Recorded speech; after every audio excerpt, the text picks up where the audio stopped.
Hello, everyone. I'm Kim Santini, and this is our newest or my newest Business Bite.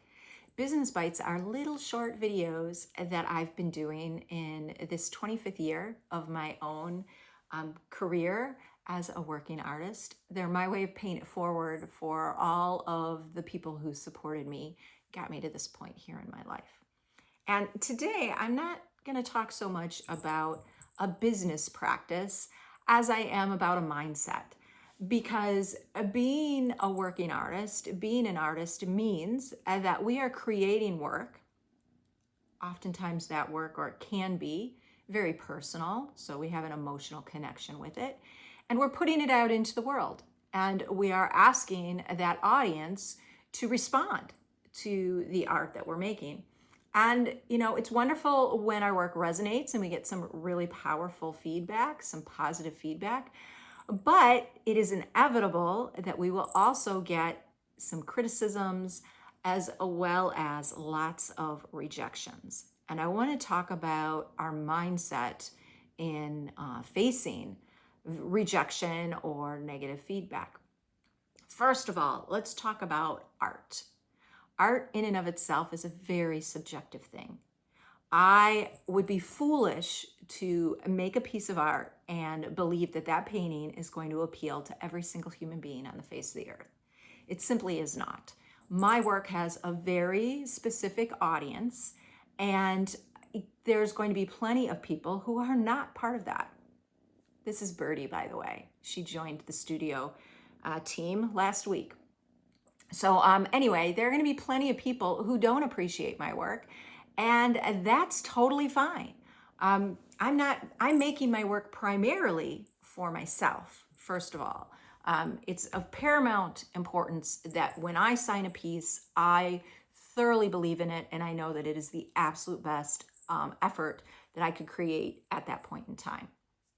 So as long as I am working to my own standard, I'm going to be super proud of what I make, and it's irrelevant whether or not it appeals to Joe or Sue. That said, I'm also putting my work out into the world in hopes of it earning me opportunities, an opportunity for a new audience, an opportunity for a new business relationship, maybe an opportunity for a learning or teaching experience. Or an opportunity to be part of a feedback loop and get some constructive criticism from a third party. Regardless, the conversations about my artwork and the merit of my artwork, they're going to happen with a variety of voices and come from a variety of different directions and perspectives. And there will always be rejection and criticisms as part of those conversations. It is so important that I not take those personally. Never am I getting any sort of feedback from this loop that is directed at me as an individual. It is meant to be objective feedback about my work itself. And it's so important to remember that the feedback you get from something like an exhibition application or a conversation with a gallerist or curator, or even applying for something like a residency or a grant, that feedback is specific to that particular application cycle or that specific opportunity. It is not a measurement of the merit of your work. It is simply an assessment of the candidates, all of the individual pieces or artists that were part of that pool, and the juror or panel choosing a group or a collection of work that they feel best suited each other. They are curating for a particular experience. And they're not assessing or grading or deeming work being worthy or less worthy. They're simply choosing the work that they believe, in their opinion, at that moment on that particular day, is going to serve the audience. It's going to deliver an environment, a conversation, opportunities to this audience. And some of the work maybe isn't, it's still really stellar, but it doesn't work in context with the other pieces. So any sort of rejection is not meant as a you suck, you don't know what you're doing kind of thing, but just a gentle you're not right for this moment. You're not right for this experience at this particular moment. So you cannot take it personally. You cannot let it beat you up. And another thing to remember is that if you're setting your goals high, if you're wanting to be in prestigious spaces or some pretty acclaimed company, you may have to ask a couple of times. And you may actually have to work and buckle down and level up to get there. And in order to do that, you may need or have the gift of being able to have a conversation with someone who's part of that selection process and ask for feedback. And you will have the opportunity to hear their perspective on what they think your work lacks or could be better in expressing. Remember, this is their perspective. If you are making your work for yourself, their perspective isn't really as critical as your own.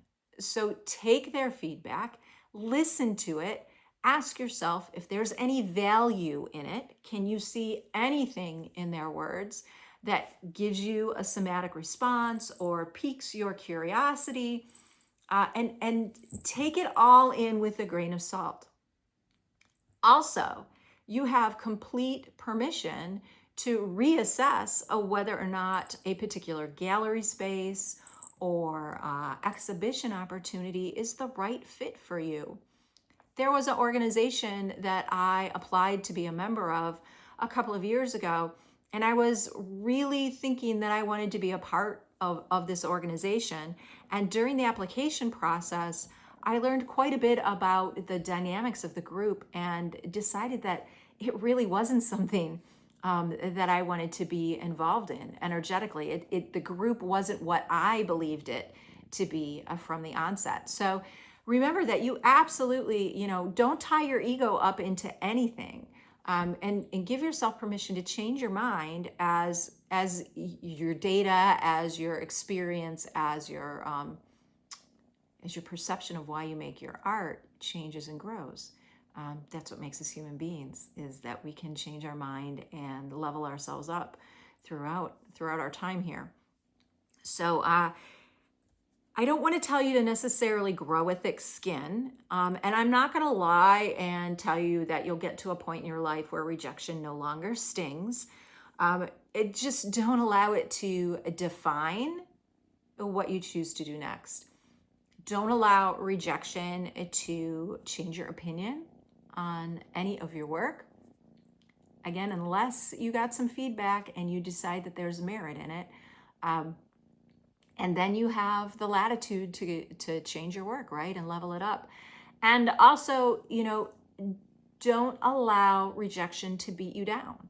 It is hard being an artist. The bulk of our days, the bulk of our creative time is spent in isolation, making our work. And as human beings, we crave community and connection. And if we're taking our work out in the world, which feels really personal, and we're not getting connection, or we're getting feedback that says, not this time, it can be really easy to take that to heart. So please don't. Please continue making your work, and listening to what your work is asking you to do, listening to what your muse is asking you to do, listening to your own physical response to the work. If you have mentors or peers that you highly respect, listen to them. And one final thing that I want to say about feedback is that I want to caution you about taking feedback from someone you don't know. Now, you can respect someone and not know them. So, and that goes the same. You can respect someone and not know them, but still be cautious about accepting feedback from them. The most valuable feedback is going to come from people who know you, who know your work, who know what you're capable of, who know what you want to be making yourself and are able to objectively give you support and suggestions on how to get there. These are not strangers. These are not people on social media in a random group. And these are not people who pat you on the back and say, this is beautiful, and move on. These are people who are going to engage you in conversation, perhaps ask hard questions that require some thought before answering. These are people that are going to hold you accountable to growth. You always want to have at least one person in your circle who is further along than you are, so that you have an example of what you can reach for. And these are the people that you want to take feedback from, not the stranger on feedback or on Facebook, and not the troll on any sort of social media platform, maybe even not a gallerist or a curator, if they're not aligned with where you're going with your work, and they won't be unless they know you. They're perhaps not positioned to give you feedback for your own personal growth. The feedback a gallerist or a curator is giving you is based on the market. It's based on their slice of customer demographic, their geography, and what they're able to sell or what gets attention in their area. Those things do not factor in at all to the relative success, ooh, birdie, to the relative success of your work in any way. Okay, so that's a completely different sort of assessment. And I want to make sure that your ego, your emotional response understands that difference. So bottom line, keep making your work. If you need to take a moment to regroup and reset and dive back in, that's totally fine. But really, truly, don't allow any sort of rejection to fuel your own perception or desire to get out there and make your art. The world right now needs more artists than it ever did before, and our voices are so important. So keep saying what you need to say with your art, and keep showing it to the audiences, and you will find your people, and you will also find your own strength as a creator. Thanks so much for being here. And Birdie says thank you as well. Bye.